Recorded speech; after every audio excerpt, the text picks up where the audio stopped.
ఆంధ్ర ఎన్నికల మీద ఇప్పుడు నా పక్కన బాక్స్లో కనబడుతున్నటువంటి ఆర్డరే సందేహాలకి తావిచ్చింది. వాస్తవంగా గతంలో కూడా ఎన్నికలలో లెక్కింపుకు సంబంధించి తేడా వచ్చినప్పుడు వాళ్ళు అనుమానించినప్పుడు పిటిషన్స్ ఎలక్షన్ పిటిషన్ అని వేస్తారు. ఈ ఎలక్షన్ పిటిషన్ వేసిన తర్వాత దాని మీదన మళ్ళీ రీవెరిఫికేషన్ జరిగినాయి ఉన్నాయి.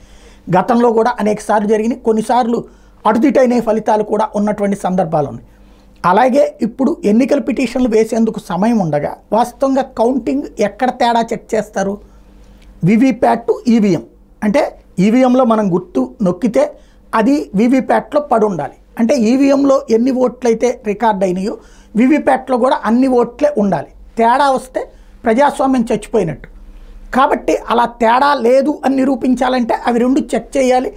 5% ఓట్లు అట్లా కౌంట్ వేయాలి. ఇది కౌంట్ వేసాము అన్నటువంటిది రికార్డులో చూపించారు. కౌంట్ వేసారో లేదో ఎవరికి తెలియనటువంటి సందర్భం. ఎందుకంటే ఓడిపోయారు అనగానే వైఎస్ఆర్ కాంగ్రెస్ పార్టీ ఏజెంట్లు అందరూ కౌంటింగ్ ఏజెంట్ కాడి వదిలేసి వెళ్ళిపోయారు. సంతకాలు పెట్టమన్న చోట పెట్టి వెళ్ళిపోయారు. అక్కడే ఈ కౌంటింగ్ జరిగినట్టు కూడా సంతకాలు పెట్టించుకున్నారు అన్నటువంటిది ఒక కాన్సెప్ట్ నడుస్తుంది.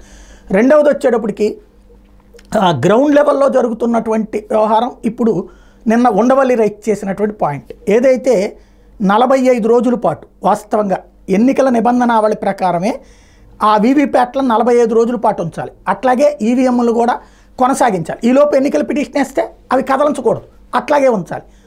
అలా కాకుండా వాటిని వీవీప్యాట్లని డిస్మాండిల్ చేయాలి అన్నటువంటి నిర్ణయం తీసుకున్నారు. 45 రోజులు టైం ఉంటే 10 రోజులకే చేసేయమన్నారు. అలా చేయకపోతే 20వ రోజుకి నోటీస్ ఇచ్చారు. ఎందుకు చేయలేదు అని అన్నటువంటి పాయింట్ని మెన్షన్ చేస్తూ ఒక కాపీ వచ్చింది నా దగ్గరికి అని చెప్పారు. ఇప్పుడు మనం చూస్తున్నటువంటి అదే కాపీ. నిజంగా అదే జరిగితే ఖచ్చితంగా తేడానే పబ్లిక్లో అది సందేహం పెరగడానికి కారణమవుతుంది. దీని మీద ఎన్నికల కమిషన్ సమాధానం చెప్పాల్సిన అవసరం ఉంది.